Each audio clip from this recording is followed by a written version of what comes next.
যুক্তরাষ্ট্রের ওয়াশিংটন ডিসিতে মার্কিন বাণিজ্য প্রতিনিধি রাষ্ট্রদূত জেমিসন ক্রিয়ারের সঙ্গে বৈঠক করেছেন বাংলাদেশের জাতীয় নিরাপত্তা উপদেষ্টা ডক্টর খলিলুর রহমান। বৈঠকে যুক্তরাষ্ট্রকে পারস্পরিক শুল্ক 20% কমানোর প্রস্তাব দেন খলিলুর রহমান।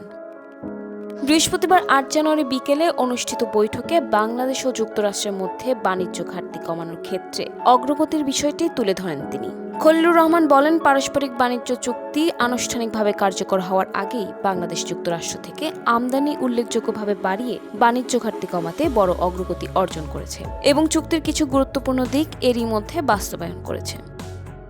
এ প্রেক্ষাপটে খলিলুর রহমান বর্তমান 20% পারস্পরিক শুল্ক হার কমানোর প্রস্তাব দেন। রাষ্ট্রদূত গ্রিয়ার এ প্রস্তাবটি ইতিবাচকভাবে বিবেচনার আশ্বাস দেন। পাশাপাশি যুক্তরাষ্ট্রের উপকরণ ব্যবহার করে তৈরি পোশাক পণ্যের উপর পারস্পরিক শুল্ক কমানো বা সম্পূর্ণ প্রত্যাহারের প্রস্তাবও তিনি গুরুত্ব সহকারে বিবেচনার কথা জানান। নিরাপত্তা উপদেষ্টা উল্লেখ করেন, দুদেশের মধ্যে বাণিজ্য বৃদ্ধি পাওয়ার ফলে আগামী দিনে বাংলাদেশ ও যুক্তরাষ্ট্রের মধ্যে ব্যবসায়িক যোগাযোগ উল্লেখযোগ্যভাবে বাড়বে বলে আশা করা যাচ্ছে।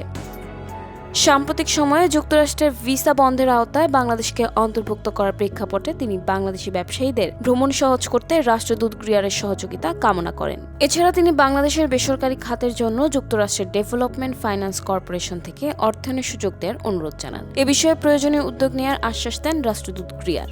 এদিকে যুক্তরাষ্ট্রের সহকারী ইউএসটিআই এর ব্রেন্ডন লিঞ্চের সঙ্গেও আলাদা বৈঠক করেন নিরাপত্তা উপদেষ্টা।